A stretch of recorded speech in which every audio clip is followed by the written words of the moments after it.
Hey brother, welcome back to this Making of a Nice Guy series. In this video, I want to talk about your relationship, my relationship to weight. My self-image, my body image, how I've seen myself my entire life until my perspective changed, until my understanding of my value and worth changed, until I started owning myself. You see, when I was a kid, I grew up in a home where there was a lot of domestic violence, a lot of alcoholism, a lot of 2 a.m. mornings, and I would have to get up and go to school and pretend like everything was okay. I had to disown myself. I had to push down, push aside, avoid the feelings that I was experiencing from all of that trauma and drama and discomfort.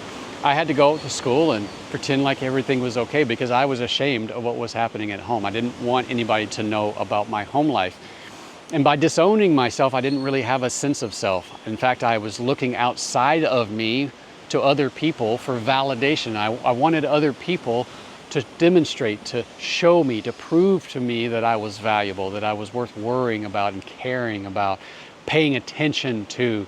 And so I began working out. I got involved in the high school football program so I could be closer to the cheerleaders, so that maybe I'd be able to talk to a girl, because I was nervous and awkward and insecure, not secure, didn't feel safe at that time. Life as a teenager is awkward enough, but when you have all these things going on at home that make you question your value and worth, it's even more of a struggle. And so I joined the football team and we started working out and I started getting stronger, but then as I started to get attention, it felt good and I wanted more attention. So I started putting on more weight. I started eating more. I started lifting more. I started pushing more. And I actually got to the point where I was 220 pounds. I would go into a Burger King and I would eat 2 Whoppers and an order of fries and a hot apple pie, and I would down a large soda. And I was putting on weight, and the more weight I put on, the more people were like, wow, you're really getting big, right? Because I was working out. I was on the front line on the football team, and I could block guys and hold guys and do all this stuff. But I wasn't feeling any better about myself. In fact, I was feeling worse. Now I was feeling fat. Now I was feeling unattractive and undesirable.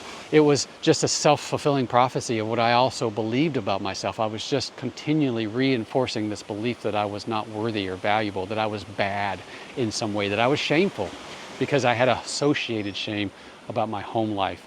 And so this is something that I pulled into my adult life. I actually joined the Marines at 17.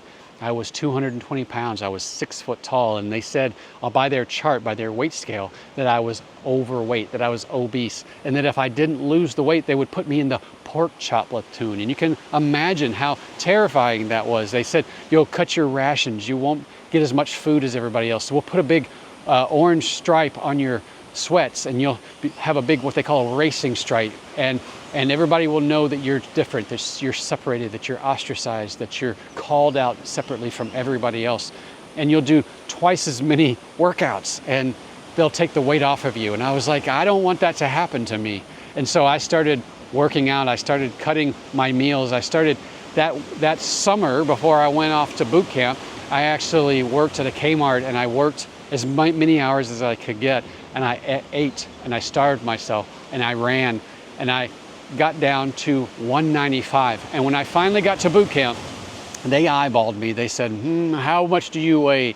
And they considered putting me on the pork chop platoon because I was right there on that line. But ultimately I didn't wind up going there. I wound up just working and losing weight. And eventually I got down to 170, 175. In fact, when I got to 29 Palms, California, I continued to run and work out and lift and starve myself. And I got to 165. And I got to a point where I just didn't feel like it was healthy anymore. I didn't enjoy the experience. I felt like I was wearing myself out. I was exhausted. I was running with the platoon, and I was also running on my own and going to the gym and skipping meals. And I carried this pattern throughout the rest of my life, at least until I learned my value and worth and started doing men's work and started having a healthy relationship with myself. I actually would starve myself. I would yo-yo in my weight. I would run and work out and do things that seemed like to me I was being exceptionally powerful. But when I look back on it and feel my body now at 52, I know that I overworked my body, that there's parts of my back these days that are like, hey, what are we doing?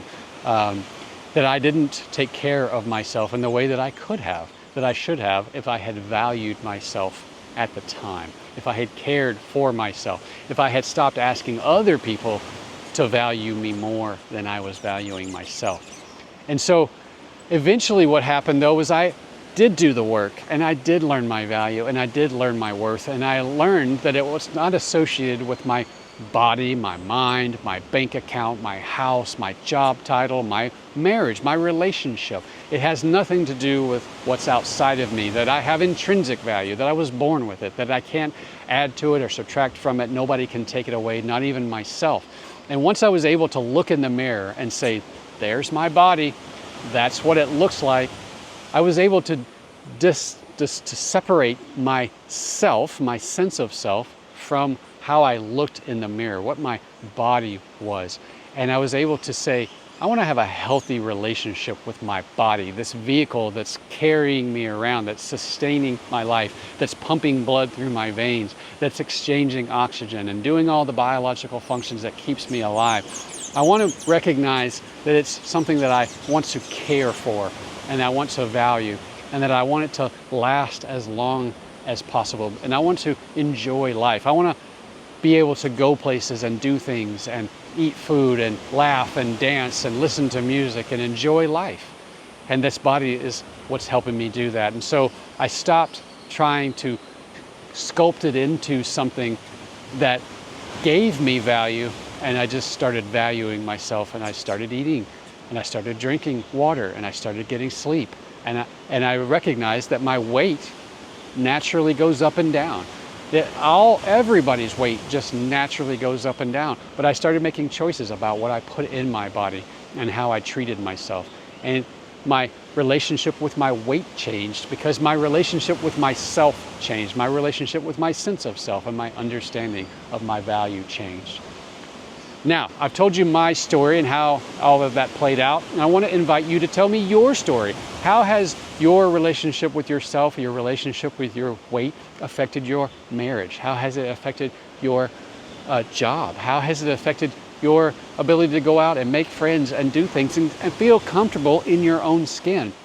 I want you to tell me what's bothering you right now and what you would like to be different. I want to be able to listen and ask questions and help you challenge your self-limiting beliefs, your sense of self. I want to help you find that place where you know your value and worth. I want to share my insights with you, my personal journey, insights of the men that I've worked with. I want to be able to point to books and videos and resources where you can surface your own answers and you can decide for yourself how you want to live. There's a link in the description where you can choose a day and time on my calendar that works best for you, where we can have a 1-hour phone call and we can walk and talk with each other for a little while, and you can learn how to experience something different, how you can set yourself free of these self-limiting beliefs, and how you can have a different relationship with yourself and with your life. Until then, brother, I want to remind you to be kind to yourself, and I'll talk to you soon.